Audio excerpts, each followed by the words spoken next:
Coach, when you look at tight end CJ Dippre, just what makes him unique in having this offense run, especially when it's clicking?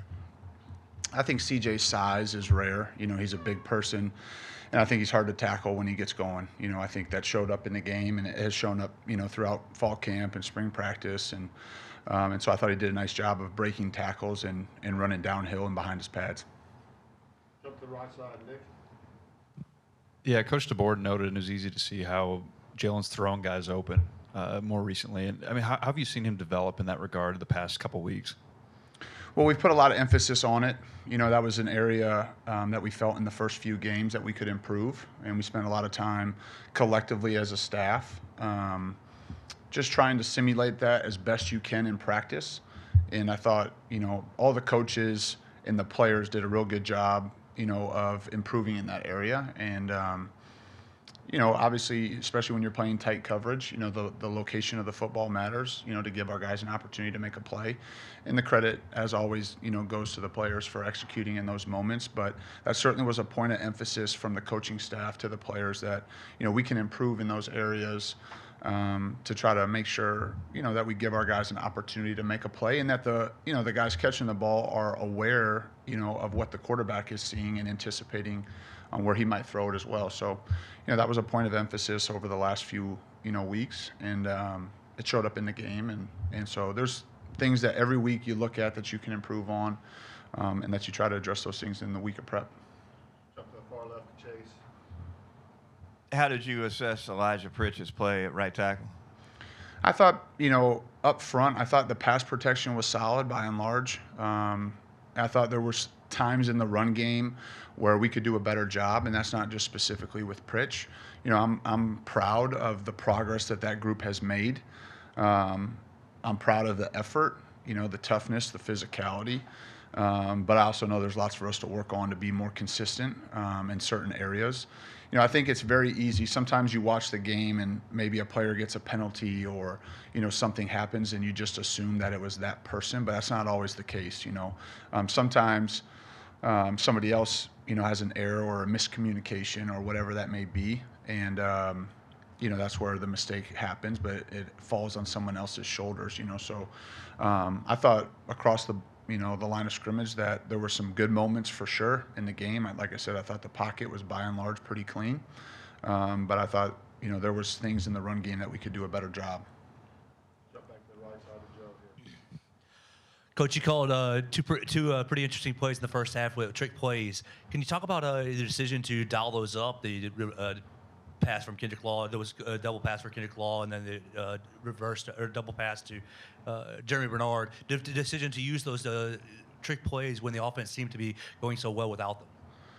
Well, I think, without getting into too much detail, about the thought process behind some of those plays, I think every week you're trying to find ways to put your players in the best position to be successful against who they're going against, the scheme, the players, the personnel. And so, those were just plays that we felt, would have a chance. And ultimately it comes down to the execution in practice to give you the confidence, whether it's, a throw, a run, a different type of play. We have all of them in our offense. And I think ultimately the execution that happens in practice gives you the confidence, not just as coaches, but as players, that you can execute those in different moments in the game. And, I think there's value in having a variety of types of plays because it becomes harder to defend. Sometimes they work, sometimes they don't, but I think there's value in those. And some weeks you feel like that, you have advantages or the looks that you're looking for, and other weeks you don't. And so, you wait for the right times and in the right games to put some of those types of plays in. Stay on the right side. Let's go to Charlie. Hey, Coach, just with Ryan Williams, what did you think of the way he played on Saturday? And over the first month of the season, how have you seen him maybe progress and gain confidence?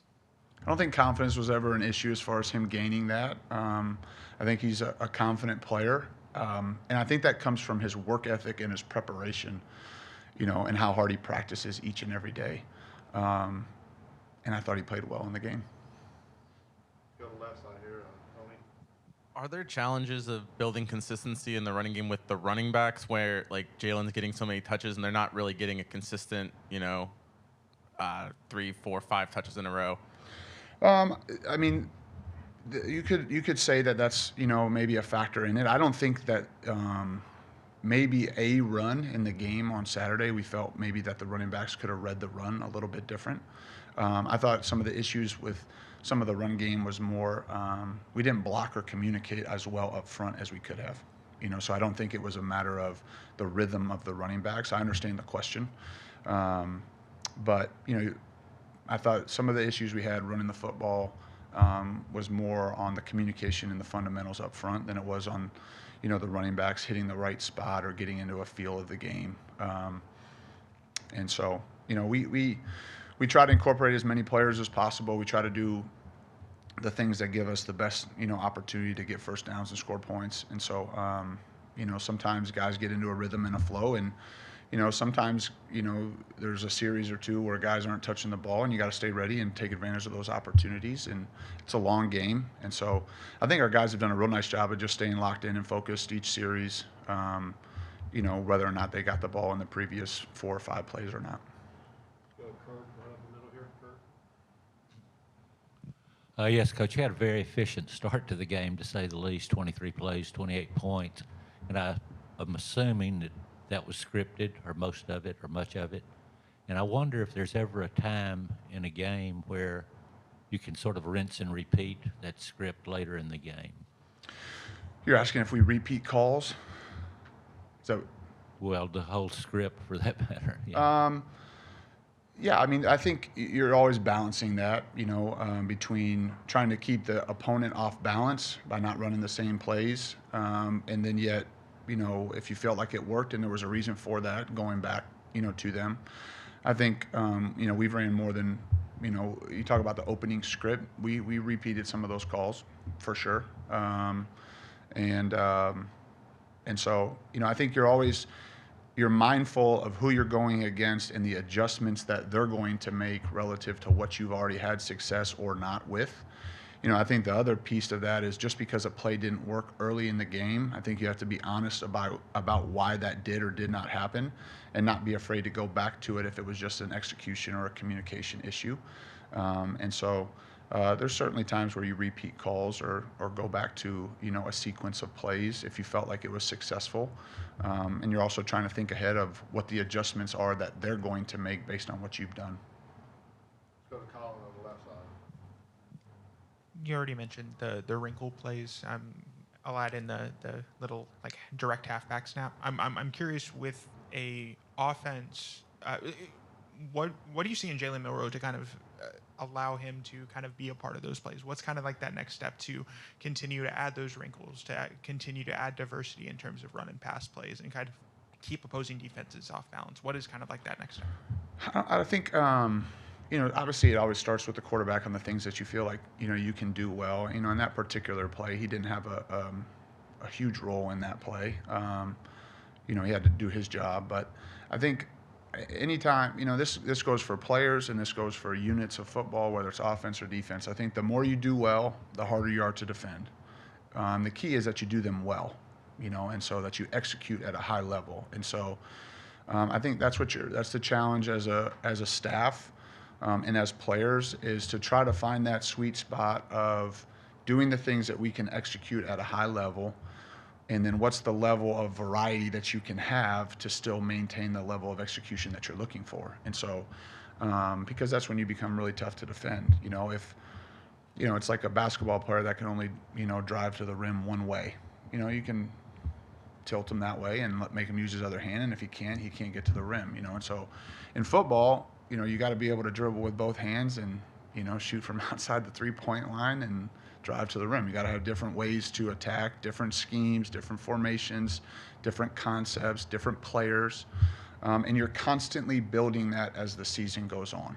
And the things that your opponent is preparing for, the things that you've shown on film, and trying to anticipate and predict based on their structures and their personnel, this is what they might do based on what they've seen. And then, how do we counter that? How do we try to keep them off balance?